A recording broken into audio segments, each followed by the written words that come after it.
PMAY আঁচনিত ব্যাপক দুৰ্নীতি দুৰ্নীতিৰ শীৰ্ষত জুৰিয়া উন্নয়ন খণ্ড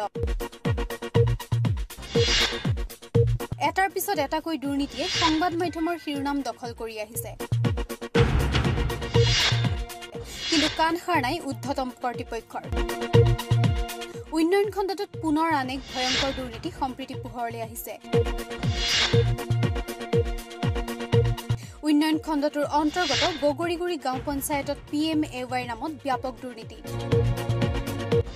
আৱাস গৃহৰ নামত 20ৰ পৰা 40,000 টকাৰ দাবী পঞ্চায়ত প্ৰতিনিধিৰ উপবিষয়াৰ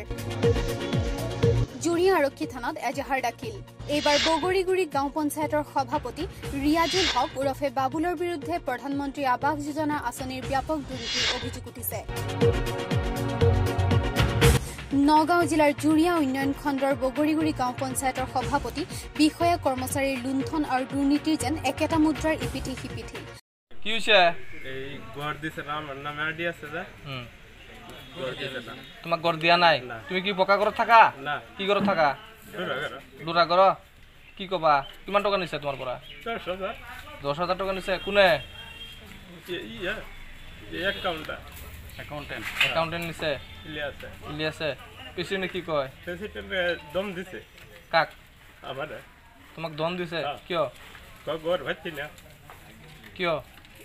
প্রেসিডেন্ট নাকি লেডি কইতে গড় ভাইছি না তোর গড় আছে এটু কইছে কিন্তু তুমি দুরা ঘৰত থাকা আমি দুৰা ঘৰত থাকি টকা বিচাৰিছা তে টকা যে দিছিলা হ্যাঁ 10,000 নিছে কি কয় এই আর 10,000 লাগে আর কি ঘৰ দিব বুলি টকা লৈছে কি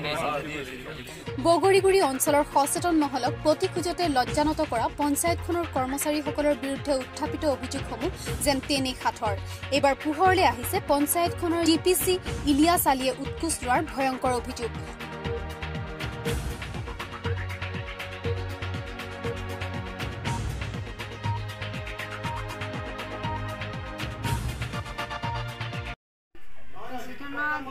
ইলিয়াছত 200 টাকা দাবী কৰিছিল সেইকাৰণে 10,000 টাকা দিছো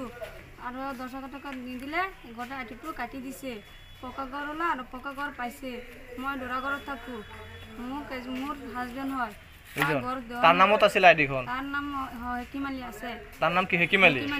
তেখেতৰ এতিয়া আইডি আছে প্ৰধানমন্ত্ৰী আৱাস যোজনাৰ ঘৰ দিয়াৰ নামত কাৱৈমাৰী গাঁৱৰ আব্দুল হেকিমৰ পৰা 20,000 টকা বিচৰাৰ অভিযোগ আব্দুল হেকিমে যেনে তেনে 10,000 টকা দিছিল যদিও বাকি টকা সময়মতে দিব নোৱাৰা তেখেতৰ ঘৰ নিদিয়াৰ অভিযোগ প্ৰধানমন্ত্ৰী আৱাস যোজনাৰ অধীনত যিবিলাক ঘৰ 1,30,000 টকা স্কিমত হৈছে সেইবিলাকত বৃহৎ কেলেংকাৰী আনফালে ফজিলা খাতুনৰ নামত অহা আৱাস ঘৰটোত ধনৰ লেনদেনত 10 নং ৱাৰ্ড মেম্বাৰৰ ফৰিদুদ্দিনে নিজে মাটিতে ঘৰ বনোৱাৰ অভিযোগ ইফালে কাৱৈমাৰী গাঁৱত ভোটাৰ তালিকাত নাম নথকা ব্যক্তিয়ে ধনৰ বিনিময়ত PMAYৰ ঘৰ পোৱাৰ অভিযোগ আহিছে প্ৰধানমন্ত্ৰী আৱাস যোজনাৰ ঘৰৰ পৰা বঞ্চিত ভুক্তভোগী আব্দুল হেকিমৰ পত্নী আসমিনা খাতুনে